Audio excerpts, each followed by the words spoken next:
ಆಚಿ chilli powder ಸಖತ್ ಖಾರ ಬಣ್ಣ ಮತ್ತು ರುಚಿ ಆಚಿ ಚಿಲ್ಲಿ ಪೌಡರ್. ಅಖಿಲ ಭಾರತ ವೀರಶೈವ ಮಹಾಸಭಾ ಅಧ್ಯಕ್ಷರಾಗಿ ಸಚಿವ ಈಶ್ವರ್ ಖಂಡ್ರೆ ಆಯ್ಕೆಯಾಗಿದ್ದಾರೆ.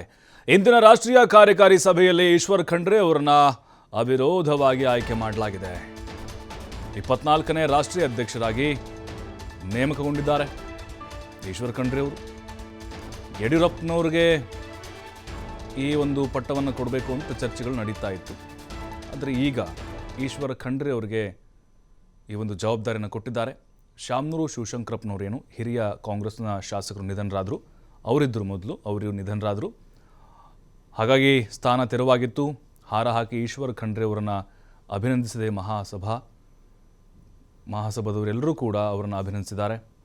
ಪಕ್ಷಾತೀತವಾಗಿ ಎಲ್ಲ ನಾಯಕರು ಕೂಡ ಅದರಲ್ಲಿ ಭಾಗಿಯಾಗಿದ್ದರು. ಈಶ್ವರ್ ಖಂಡ್ರೆ ಅವರನ್ನು ಈಗ ಅವಿರೋಧವಾಗಿ ಆಯ್ಕೆಯನ್ನು ಮಾಡಲಾಗಿದೆ. ಅಂದರೆ ರೇಸ್ನಲ್ಲಿ ಅಂತಹ ನಾಯಕರು ಯಾರೂ ಕೂಡ ಇರಲಿಲ್ಲ.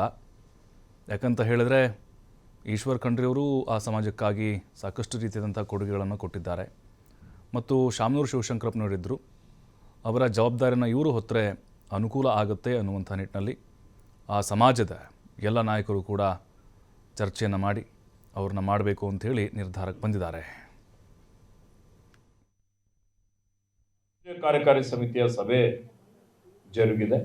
52 ಜನ ನಮ್ಮ ಕಾರ್ಯಕಾರಿ ಸದಸ್ಯರು ಭಾಗವಹಿಸಿದ್ದಾರೆ. ಇವತ್ತೇನು ತೆರವಾದಂಥ ಅಧ್ಯಕ್ಷರ ಹುದ್ದೆಗೆ ಆಯ್ಕೆ ಮಾಡುವಂಥ ಪ್ರಕ್ರಿಯೆ ಬಹಳ ಸುಗಮವಾಗಿ ನಡೆದಿದೆ.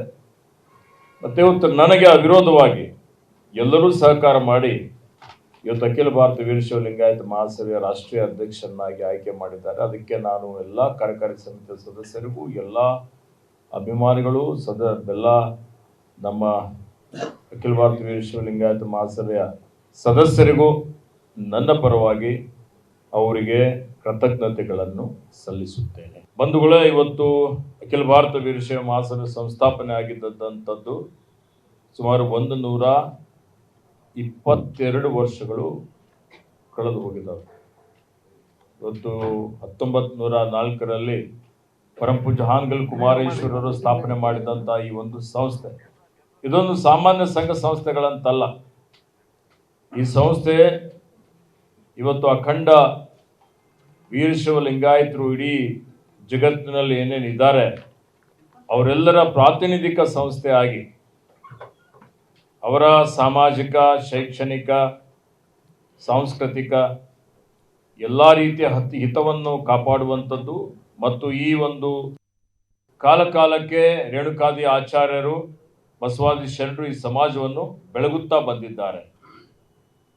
ಮಾನವ ಧರ್ಮಕ್ಕೆ ಜಯವಾಗಲಿ, ಧರ್ಮದಿಂದಲೇ ವಿಶ್ವಕ್ಕೆ ಶಾಂತಿ ಅಂತ ಹೇಳಿ ಎಲ್ಲರಿಗೂ ಒಳ್ಳೆಯದನ್ನೇ ಬಯಸುವಂಥ ಈ ಒಂದು ಸಮುದಾಯ, ಸಕಲ ಜೀವಾತ್ಮರಿಗೆ ಲೇಸನ್ನೇ ಬಯಸಿದ ಬಸವಾದಿ ಶರಣರು ಇಡೀ ಜಗತ್ತಿಗೆ ಸಾಮಾಜಿಕ ನ್ಯಾಯ ತಂದು ಕೊಟ್ಟಂಥದ್ದು, ಎಲ್ಲರಿಗೂ ಒಳ್ಳೆಯದಾಗಲಿ ಅನ್ನುವಂಥ ಒಂದು ಮಾತನ್ನು ಹೇಳಿದ್ದಂಥದ್ದು, ಇಡೀ ಜಗತ್ತಿಗೆ ಮಾದರಿಯಾದಂಥ ವಚನ ಸಾಹಿತ್ಯವನ್ನು ಕೊಟ್ಟಂಥದ್ದು. ಇವತ್ತು ನೋಡಿ, ನಮ್ಮ ಮಠಮಾನ್ಯಗಳು, ಸಂಘ ಸಂಸ್ಥೆಗಳು ಈ ಒಂದು ನವ ಕರ್ನಾಟಕ ನಿರ್ಮಾಣ ಮಾಡಲಿಕ್ಕೆ